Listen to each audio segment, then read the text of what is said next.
we were talking about the object-oriented programming overview. In that video, I was showing you about the concept of object-oriented programming. And in that, we discussed about the containers and putting everything relevant into the container so we can optimize the code, make the code fast, and make it relevant. So let's jump into it and see how practically we do that. So in programming language, the container we were talking about, we call it a class. So how we define the class, we call it as class. And every class have one name, so we can name it. In our case, the container was about the fruit, so we can call it fruit. And then it take the parenthesis, open and close, just like a function. So we can define where it is starting and where it is ending. Now in container, in our previous video, we had some functions, we had some properties. So what property does a fruit have? Let's say public. It is the access modifier. We will gonna talk about that later. Don't worry about that. Now we will gonna create one variable which we called properties in object oriented terms. We could call it color. So obviously every fruit have a color. What else does a fruit have?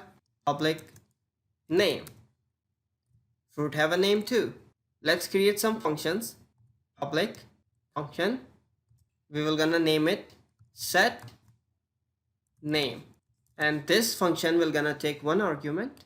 So now to set this name, the class property name with the name we will gonna receive from the user, we have to assign this argument to this property. So for that, we have to use a keyword called this name is equals to name. So to access any property or method within the same class, we have to use this keyword as a reference.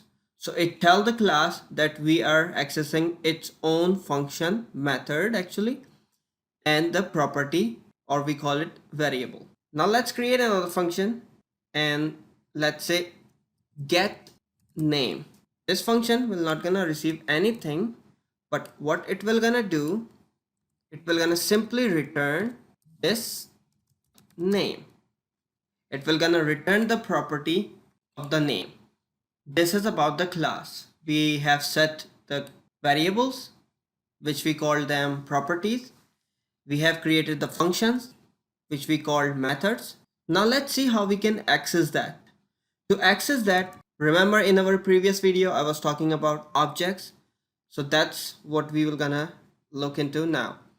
So to access these all things inside the class, we need to create the object of this class. And to create the object, we have to again create one variable. Let's say this time we are creating an object of apple.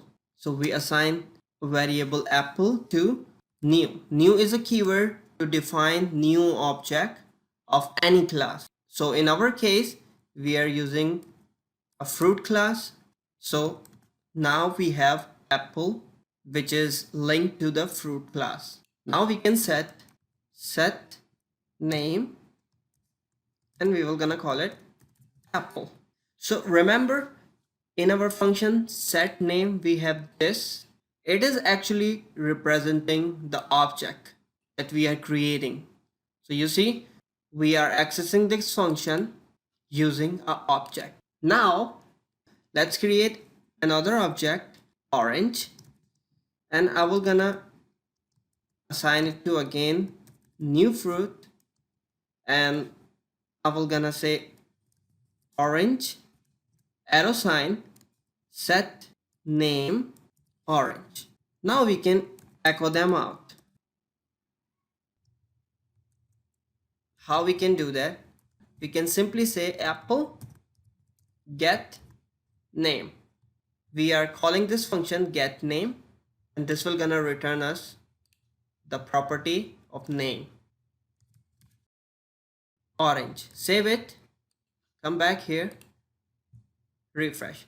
Now you can see we are using object oriented programming approach to display the name of two fruits, which are apple and orange, using a same class. We did not need to define these functions again and again for orange and apple separately. We use one single fruit class and define the name and receive the name.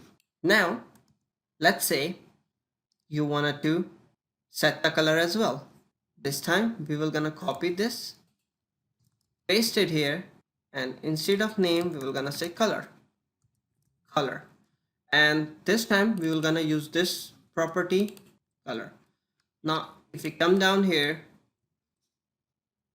get color, save it, come back, refresh. Now nothing happened. Why is that? Okay, here now we have to define the set color as well. So for orange, obviously orange have its orange color, so we don't have to change it. But for apple, it's red, we define red. Now come back and you can see we have red and orange. So this is the object oriented approach. We will gonna come in next video and we will gonna learn about object oriented programming even in detail more. Thank you for now. Bye bye.